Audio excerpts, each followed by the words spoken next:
Дорогие друзья, уважаемые радиослушатели и телезрители, здравствуйте! Вашему вниманию в прямом эфире программа «Якутск сегодня». У микрофона с вами я, редактор Вета Вишнякова. Наши режиссеры Ольга Степанова, Николай Слепцов-Айдын, а в нашей студии гости. Я рада ее представить. Сегодня с нами поэт Ольга Урбан. Ольга, здравствуйте. Здравствуйте, дорогие слушатели, дорогие зрители. Здравствуйте, Вета. Хочу рассказать немного о себе. Меня зовут Ольга Урбан. Я родилась в городе Якутске и по сей день проживаю здесь. По специальности я математик. Много лет проработала по этой специальности, но со временем поняла, что это не мое, что больше меня привлекает литература, поэзия. Поэтому, как оказалось, я не физик, я лирик. Выйдя на пенсию, я нашла себе занятие по душе – скандинавскую ходьбу. Пришла в клуб любителей скандинавской ходьбы «Стимул». Там я познакомилась с Ириной Курилюк, которая писала стихи под псевдонимом Ирен Дрозд. Я приобрела ее сборник стихов, и они на меня произвели такое неизгладимое впечатление. А в одно стихотворение я просто влюбилась. Стихотворение «Васильки». Оно мне напомнило о моей молодости, о моей первой любви, о моем любимом парне с голубыми глазами, которого после этих васильков я стала называть «Васильковый парень». Так у вас получилось. Очень красивый академический голос, просто такой дикторский голос из советского времени. И вот я слушаю и прямо наслаждаюсь. И я очень рада, что вы вспомнили про Ирен Дрозд, которая была в нашей студии и читала свои стихи, они действительно прекрасны. И ваша история любви очень замечательная. Пожалуйста, продолжайте. Да. Значит, и под впечатлением о нахлынувших воспоминаний о моей первой любви я написала свое первое стихотворение, будучи уже на пенсии. Это первое мое стихотворение «Васильковые берега» называлось. И так получилось, что после этого стихотворения, спустя какое-то время, я повстречалась с моим васильковым парнем. Вот надо было такому случиться. Как будто бы стихами вы его позвали. Да, привлекла. Угу. Значит, между нами вспыхнула любовь, та самая, которая была 45 лет назад. И вот как надо же, чувства, да, в нас живут, и они никуда не деваются, как будто бы вот любовь, правда, говорит, она не заканчивается. Да, она продолжалась, как оказалось, всю жизнь. Просто вот мы не замечали этого и не принимали этого. А тут, когда увидели предмет своей любви, все вернулось. И вот благодаря этой любви у меня, значит, появилось вдохновение для написания стихов. То первое стихотворение я написала благодаря Ирининым василькам, а остальные стихотворения, вот мое раннее творчество, лирические, появлялись благодаря нашим встречам с моим васильковым парнем. Вот сейчас я прочту стихи того времени, это мои первые стихи. А мы режиссера попросим какую-нибудь красивую музыку подобрать к вашим стихам о любви. Да, стихотворение называется «Мы снова встретились с тобою».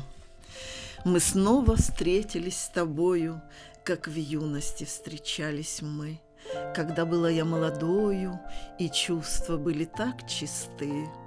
Ты был моей любовью первой, которую не позабыть, моей единственной и верной. Как мне хотелось рядом быть. Любовь была светла и нежна, как солнце лучик золотой, как распустившийся подснежник на склоне раннею весной.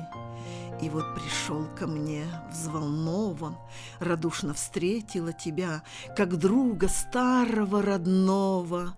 Как жаль, что много лет спустя мы пили чай и вспоминали с теплом те юные года, когда влюбленные гуляли зимою, даже в холода, когда любили безоглядно, как не могли прожить и дня без поцелуев и объятий.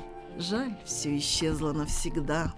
Виски белесые, как пепел, и взгляд неярк потускнел, а мы безумно рады встрече, над нами ангел пролетел.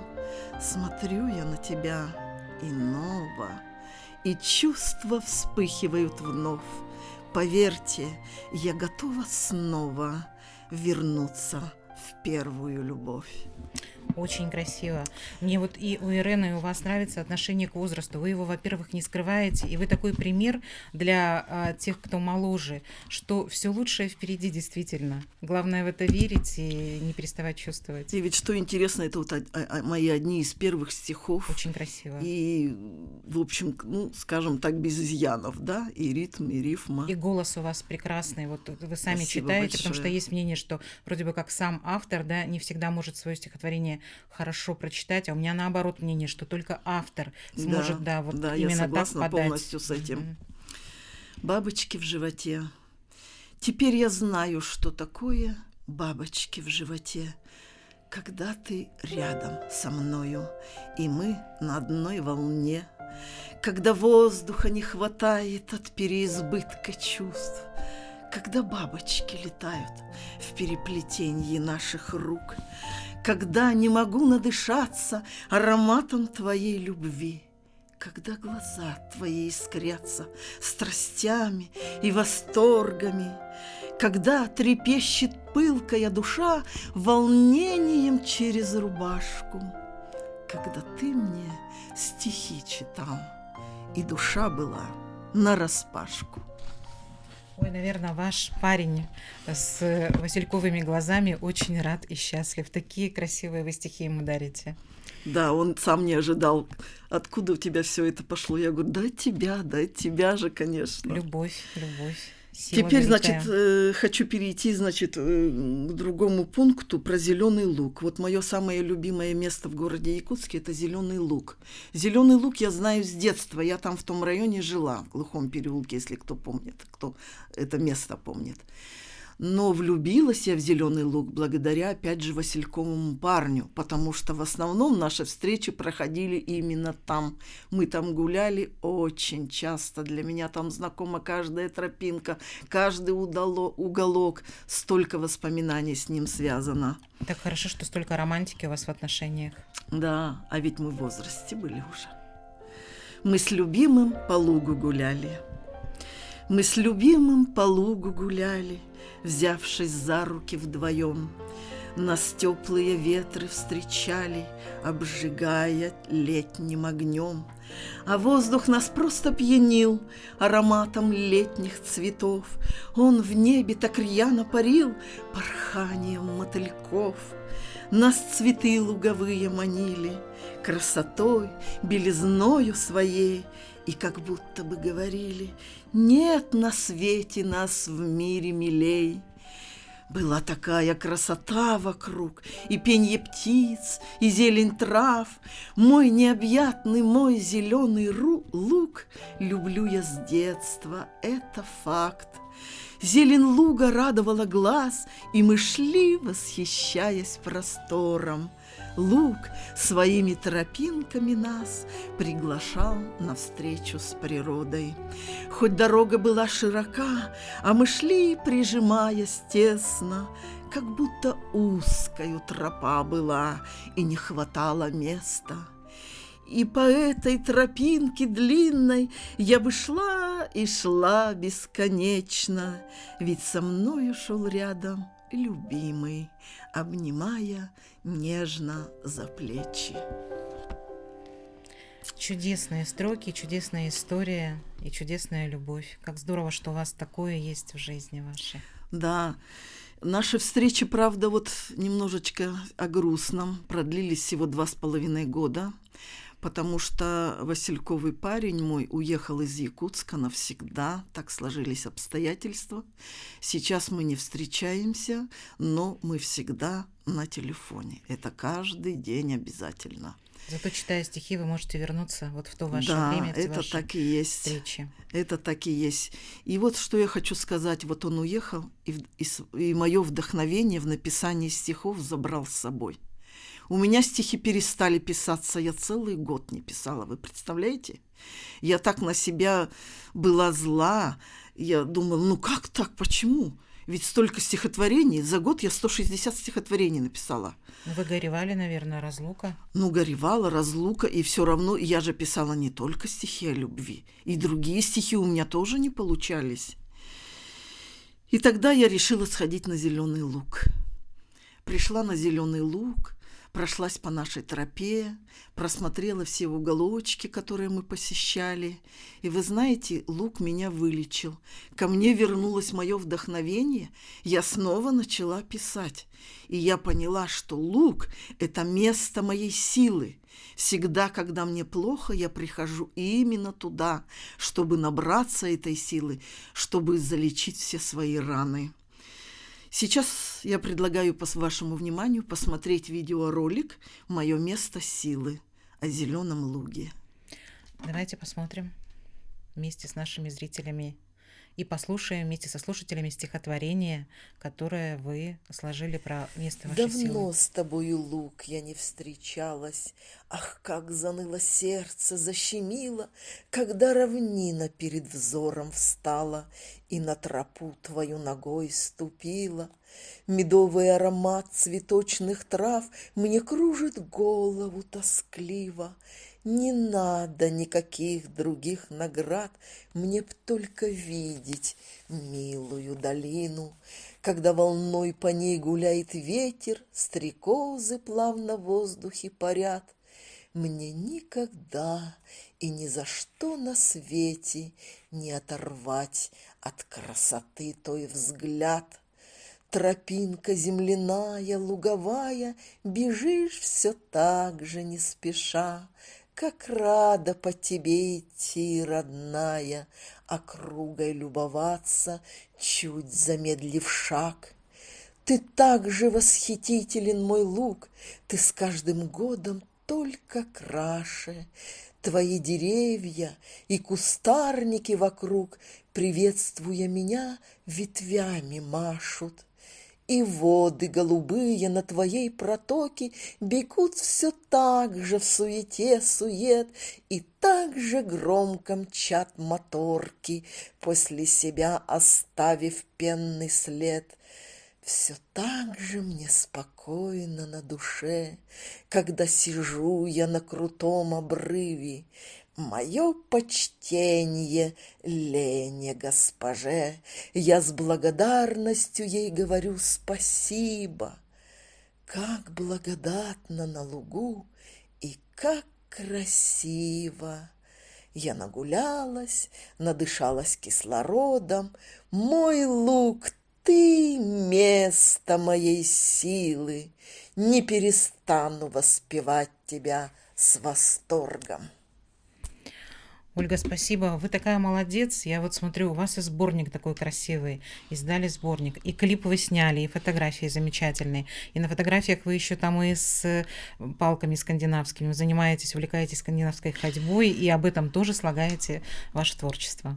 Ну да, я хочу сказать, что кроме лирических стихотворений, вот этих первых, у меня есть еще и другие стихи гражданского звучания, философские, о моем далеком детстве, о природе и, конечно же, о моей любимой скандинавской ходьбе, которой я занимаюсь уже 8 лет, вот выйдя на пенсию. Сейчас предлагаю вашему вниманию посмотреть видеоролик о скандинавской ходьбе «Сканди Парк». Вы готовый диктор просто. Спасибо.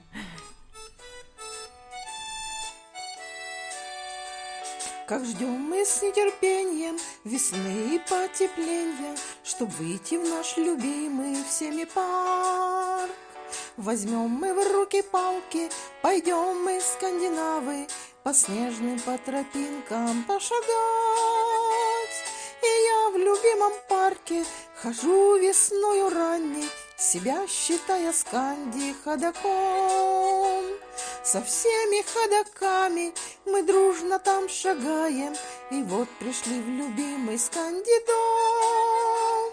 И я люблю тебя, мой старый парк, и твои тропинки к сканди дому. Сосны, свежий воздух и тропа, все привычно и знакомо. Я люблю родной наш Скандидом, где мы отдыхаем от похода, пьем мы там водичку, а потом вновь спешим к знакомым тропам. Хоть любим мы походы, но парк любимый все же. Ах, как мы любим в парке том гулять. Мы белочек покормим, разминку проведем мы, и по тропе уходим в лес шагать. Пойдем с моей подругой мы по большому кругу, не первый год шагаем с ней уже. Спасибо большое, Ольга. И я хочу еще затронуть одну тему. Я знаю, что кроме того, что вы пишете стихи о природе, о любви, вот об увлечениях о своих, вы еще и касаетесь темы, которая на сегодня не может не затрагивать никого. Это тема специальной военной операции. Вот недавно в Национальной библиотеке было мероприятие, посвященное сборнику стихов о специальной военной операции якутских поэтов. Вы там присутствовали. Может быть, вы поделитесь своими впечатлениями очень коротко и прочитаете какое-то из ваших произведений на эту тему.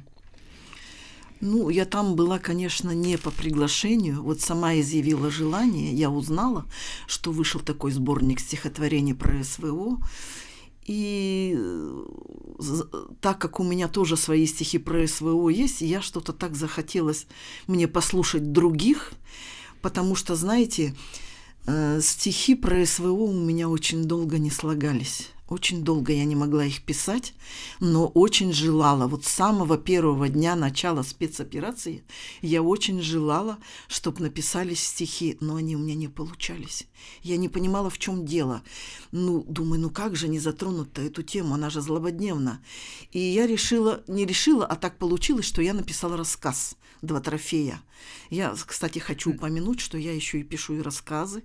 Еще я написала книгу «Дневник Ольги но эта книга, она у меня не издана, а так, самоиздатом для моих детей. Это, знаете, о моей жизни, о ярких событиях моей жизни, чтобы мои дети знали, потому что вот по себе знаю, я о своих родителей мало что знаю, и сейчас их нет, спросить некого, как они были в этой ситуации, в той, как они себя вели. И вот для такого случая я для своих детей написала книгу. И я ее никому не даю читать, только моим родственникам и самым-самым близким. То есть она не издана? Она не издана, сам издат. Не рукопись, но распечатана на компьютере. Вот в таком виде. Такая вот примерно форматом А4. И вот я хочу сказать, что написала рассказ про СВО «Два трофея», но все равно меня не покидала мысль, что надо стихи-то тоже об СВО написать. Как так?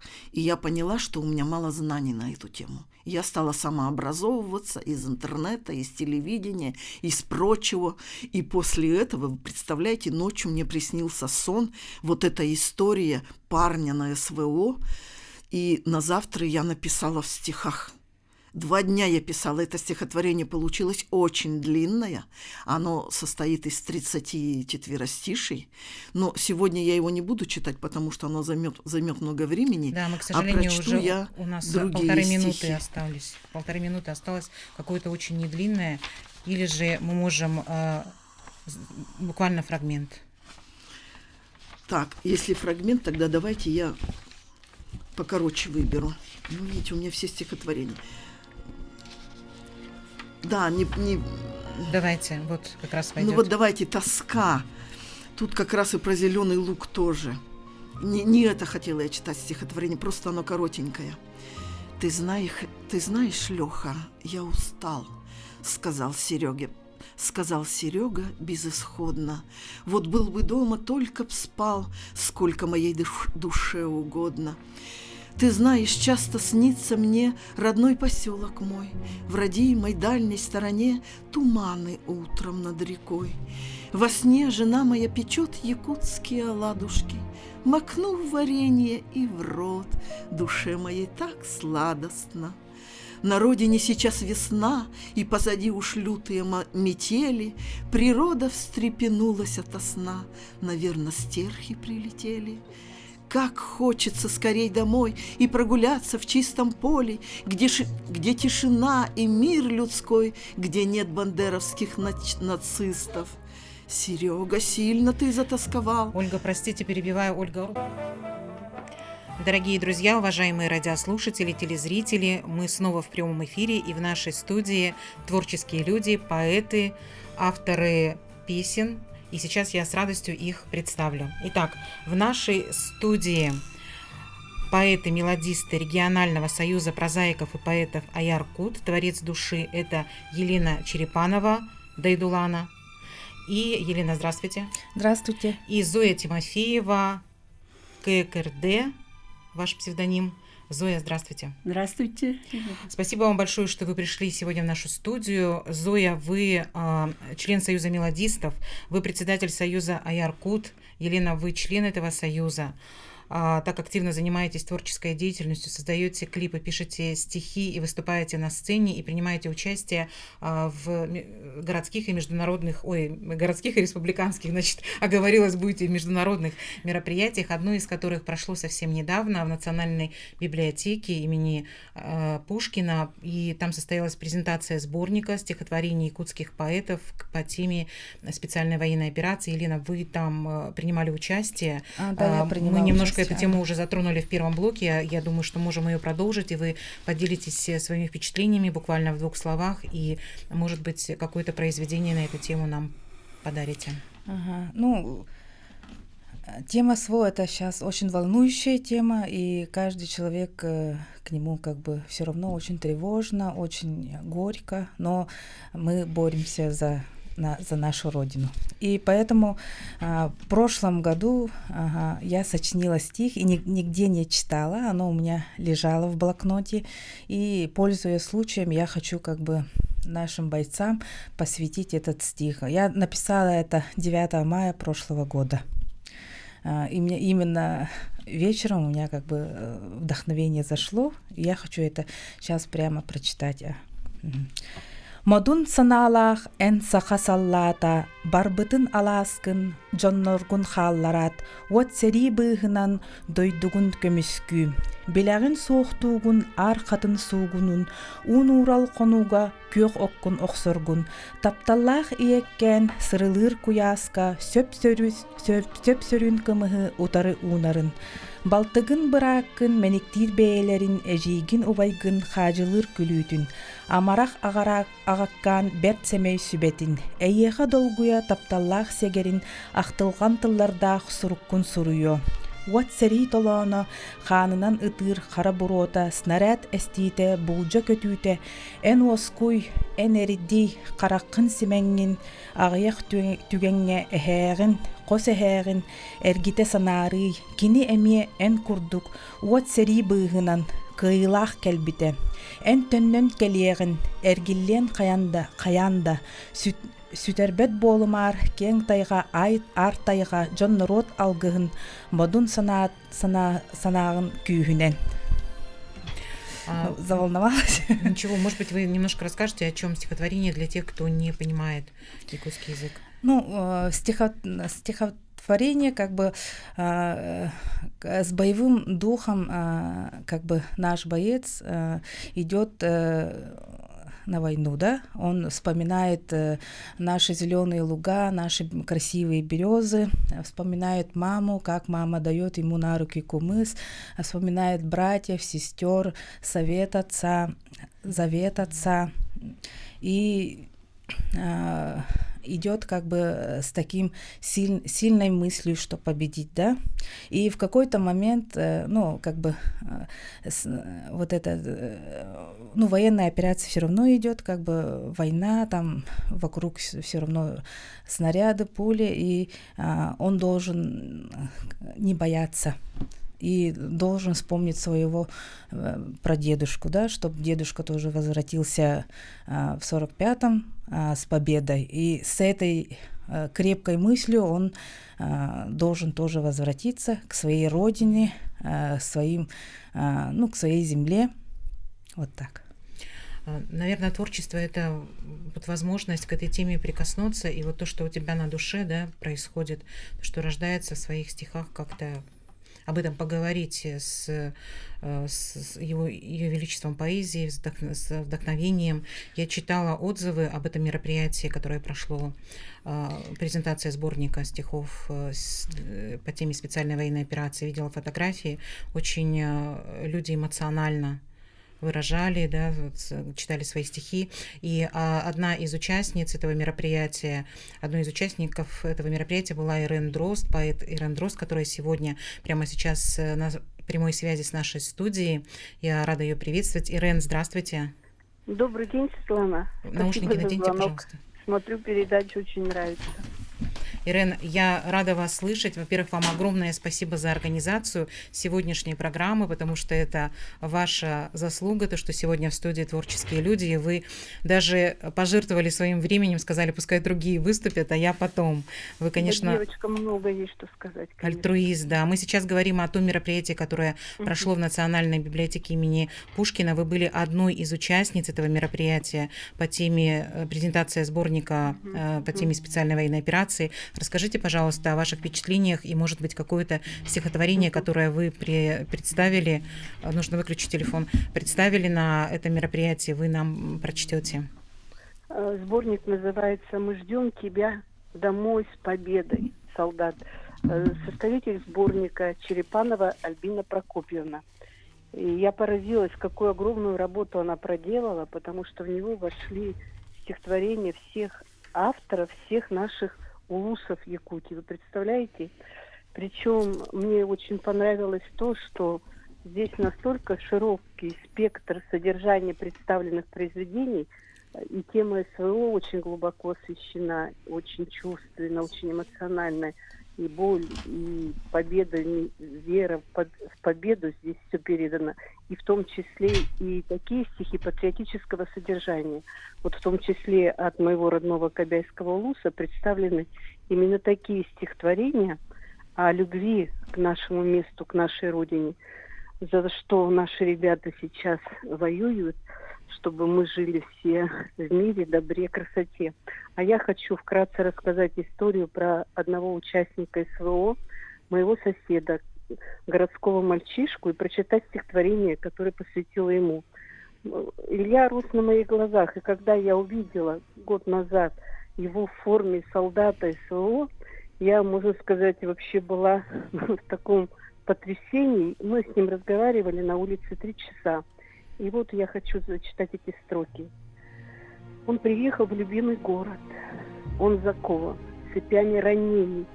Он совсем еще юн, так молод, но в нем нет ни капли сомнений.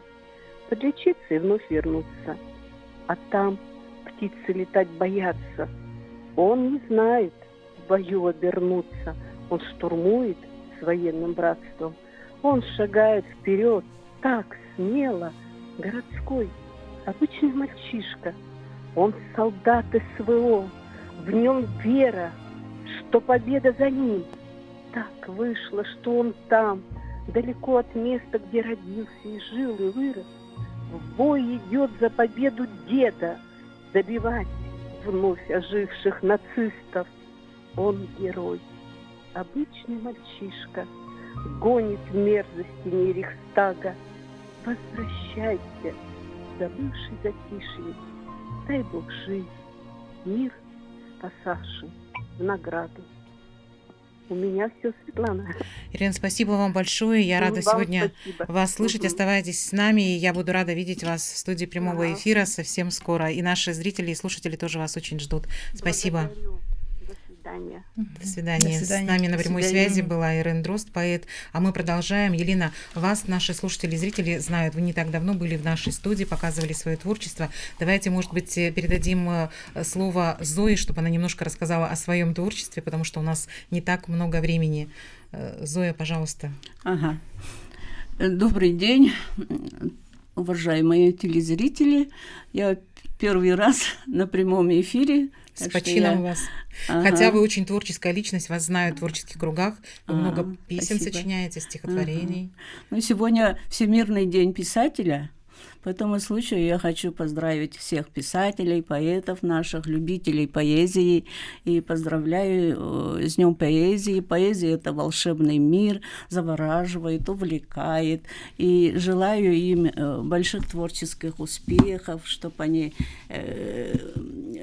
наполнялись идеями новыми, вдохновением им желаю. И много сюжетов, композиций, чтобы свои произведения они продвигали, знакомились со слушателями тоже, чтобы они к вам тоже в ваш эфир попадали. Спасибо, и разговаривали с народом. Ага. Я пишу стихи, начала писать стихи. Ну, в молодости было такое, что приходили слова, но я их как-то так не ловила. Ну, в смысле, мне некогда было, я работала, молодая была. И потом вот, когда уже в пожилом возрасте, в 2018 году, ко мне стали... Телефон отключите, пожалуйста, совсем, просто выключите телефон. Стали приходить слова, я стала их записывать, складывать, и у меня получались стихи. Вдруг это у меня началось. И как-то в один вечер я читала стихи у себя дома в тишине, и какая-то мелодия пришла. Я стала их напевать, и получилась песня. Я вот раньше никогда не пела, вдруг я запела. И с этого момента я начала на свои стихи песни сочинять и петь. И стала сама петь в пожилом возрасте. Так что, дорогие любители поэзии, никогда не поздно. Никогда не поздно. Да, вот так что... сегодняшний эфир прямо про это, да, то, что в любом возрасте можно начать вот это вот свое какое-то творчество, да, вдохновение. Пишите, пойте. Живите. Снимайте клипы. У вас есть клип на вашу песню. Мы, может быть, покажем сначала, вот который клип мы хотели вторым. Сейчас покажем, поскольку это Зуин клип, там, где снимается сын, да, в этом клипе Елены, да, там, сын где Лена.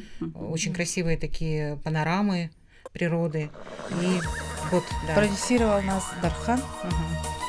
Первый раз я, например, села на лошадь там. Смотрим.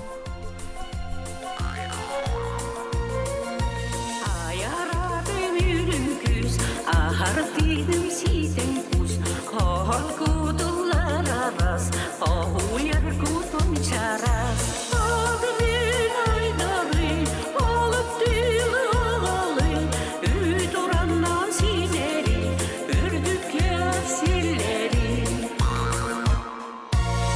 Ürün ayı ginattak,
Наши слушатели и зрители услышали песню в исполнении Зои Тимофеевой «Кикирде» и посмотрели клип, который, вот вы хотели сказать, да, что совместное у вас какое-то творчество, и назвать тех, кто принимал участие в его создании. Пожалуйста.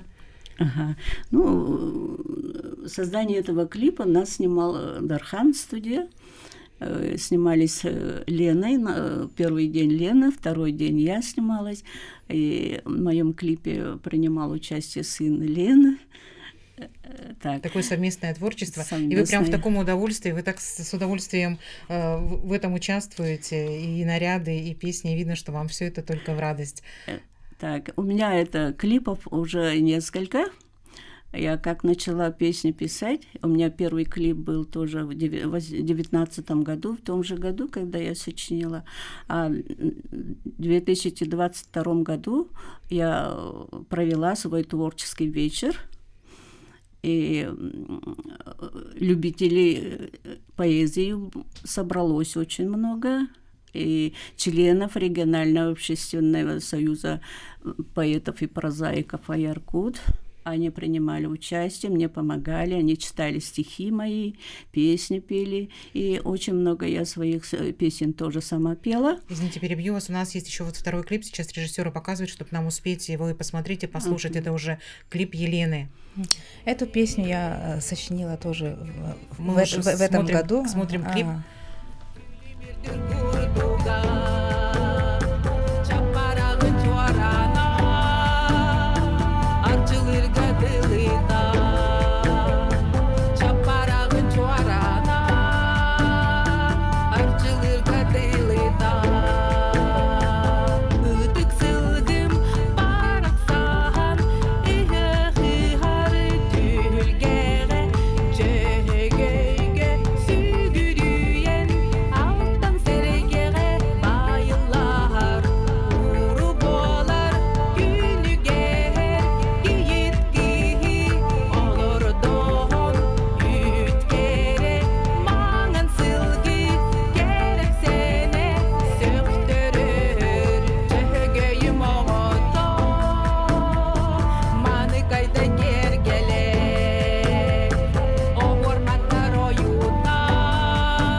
Дорогие друзья, спасибо вам за внимание, всем тем, кто был сегодня с нами. В нашей студии гостили творческие люди. Это Зоя Тимофеева «Кикирде», Елена Черепанова Дайдулана. И мы познакомились с творчеством этих прекрасных людей. И я думаю, что самое главное – это та мысль, что никогда не поздно распахнуть свое сердце вдохновению, открыть душу, да, открыть душу, и то, что это любому возрасту, да. Как любовь и поэзия. Да, спасибо вам большое за то, что вы поделились сегодня своим творчеством, что мы коснулись темы, которая никого не оставляет равнодушными сегодня слушателям и зрителям. Спасибо за ваше внимание. Хорошего вечера.